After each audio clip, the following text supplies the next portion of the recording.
Bismillahirrahmanirrahim. Assalamualaikum warahmatullahi wabarakatuh. Alhamdulillahirabbil alamin. Salatu wassalamu ala asyrafil anbiya'i wal mursalin. Nabiyyina Muhammadin wa ala alihi wa ashabihi ajma'in. Wala haula wala quwwata illa billahi rabbil alamin. Amma ba'd. Akhwani wa akhwati fiddin azani Allah wa iyyakum.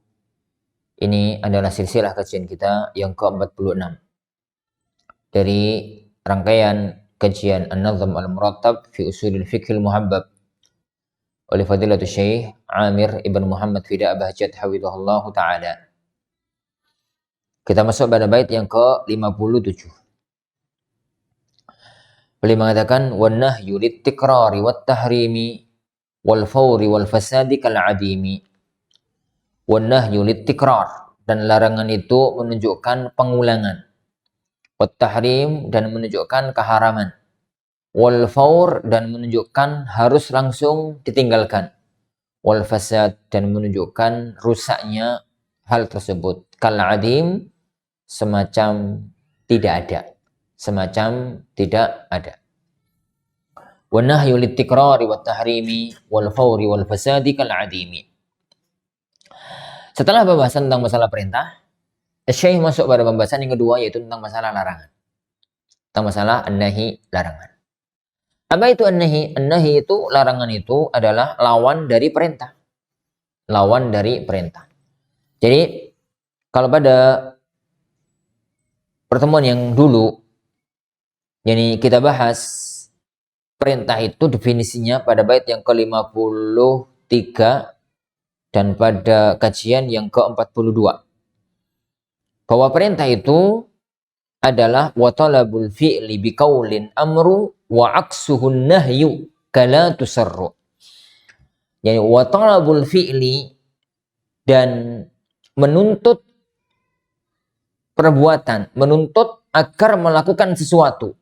Biqaulin, dengan ucapan, itu adalah amr. Itu adalah perintah. Berarti larangan itu adalah larangan yang beliau katakan. Jadi larangan itu adalah wa aksuhun nahyu. Lawannya adalah larangan. Kalau begitu larangan itu adalah talabu al-kaf anil fi'li biqaulin ala wajhil isti'la. Talabul kaffi anil fi'li biqaulin ala wajhil isti'la. Talabul kaf, menuntut menahan diri dari satu perbuatan. Talabul kaffi anil fi'l, menuntut tidak boleh mengerjakan.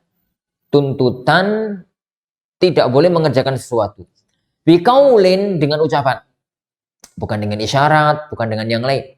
Dengan ucapan. Ala wajhil isti'la.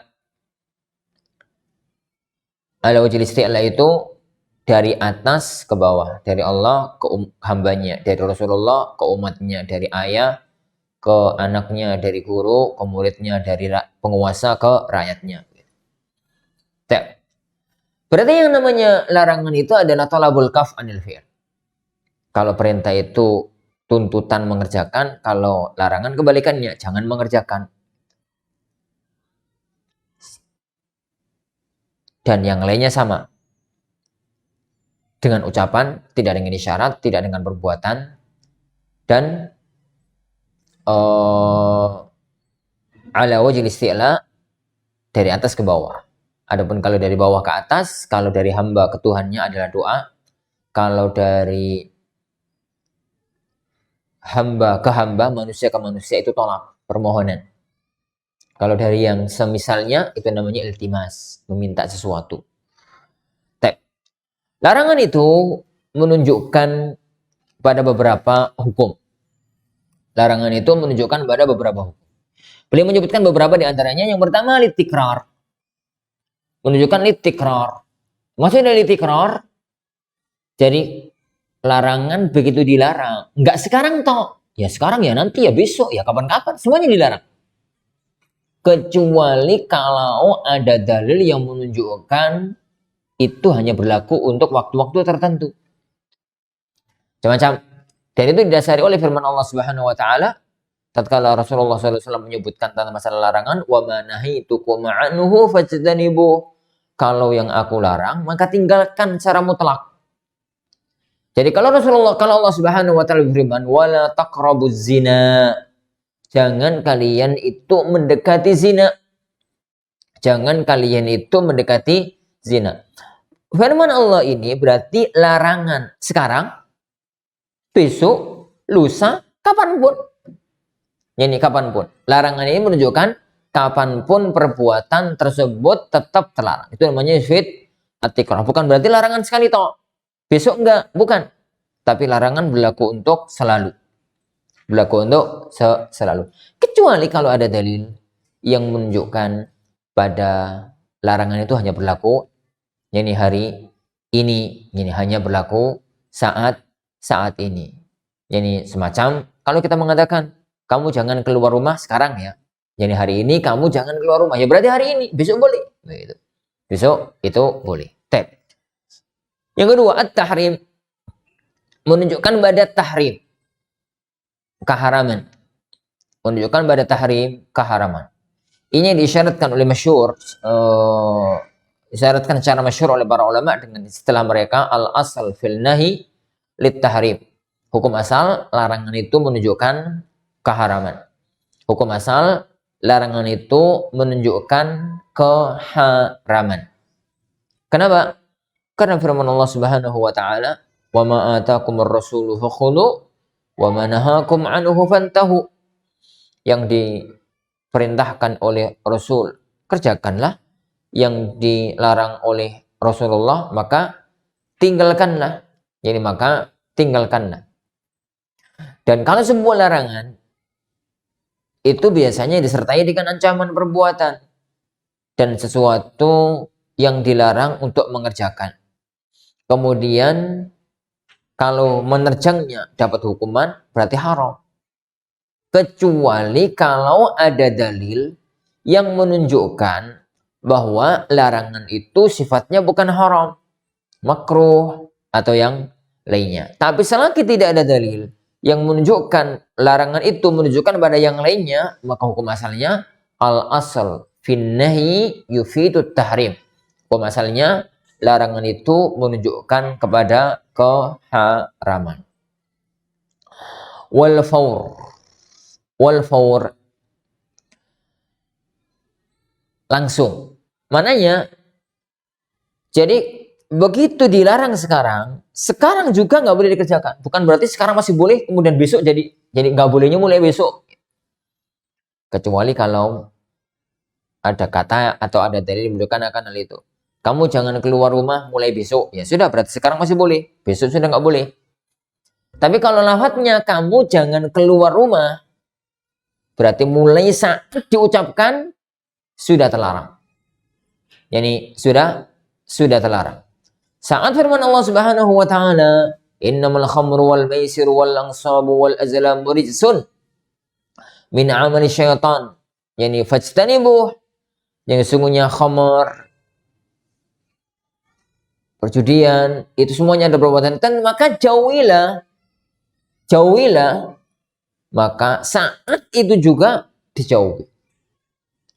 Firman Allah Subhanahu wa taala yang menunjukkan larangan. Rasulullah perintah yani ucapan-ucapan Rasulullah SAW yang menunjukkan larangan, semuanya pun begitu.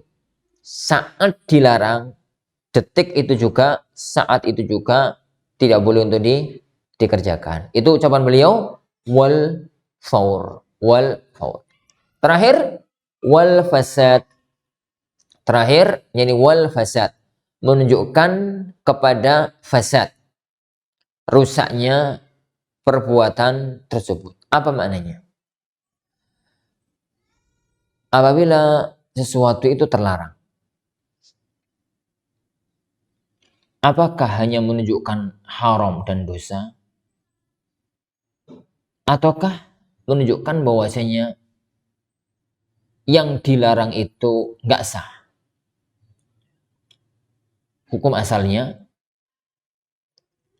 larangan syar'i itu menunjukkan bahwa yang dilarang tersebut tidak sah.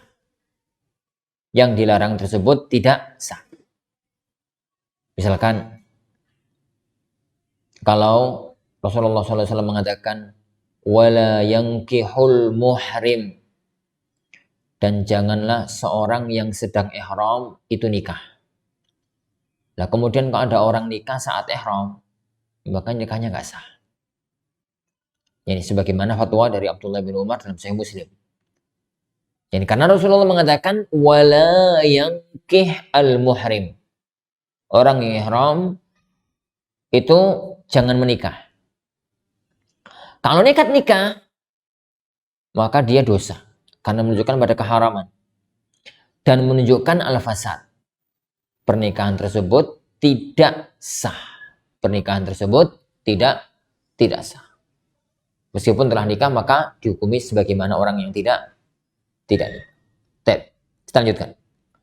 Binahwi la taf'al wa misli qad naha yu'rafu nahyun fa zaman anhun taha. Dengan semisal kata la taf'al dan semisal kata qad naha, yu'rafu nahyun, diketahui sebuah larangan. Fa zaman anhun taha, beruntunglah orang yang menghindar meninggalkan yang terlarang tersebut. Beliau mengisyaratkan pada bait yang ke-58 ini pada sighah an-nahi, bentuk larangan. Pada sighah an-nahi, bentuk larangan. Apa itu bentuk larangan? Pertama, fi'il nahi, la taf'al. Istilahnya di negeri kita itu fi'il nahi. Kalau istilah di kalangan yang masyhur di kalangan para ulama itu fi'il mudhari' yang kemasukan la an-nahi. La taf'al. Yani la taf'al. Jangan kau melakukan. La taqrabuz zina. Jangan kau mendekati zina. Wala, yani lafaz-lafaz yang ada larangan-larangan yang semacam itu. Yang kedua, ada kata-kata naha, semacam sabda firman Allah Subhanahu wa taala, wa ma nahaitukum anhu fantahu. Dan apa yang wa ma nahakum anhu fantahu, dan apa yang dilarang oleh Rasulullah maka jauhilah, maka tinggalkanlah. Naha, wa ma amartukum bihi fa'tu minhu mastata'tum wa ma nahaitukum anhu fastanibu, yang aku larang maka jauhilah. Naha, larangan. Dengan itu yu'rafu nahyun, diketahui adanya larangan. Ada beberapa yang lainnya, tapi kita cukupkan dengan apa yang disebutkan oleh beliau.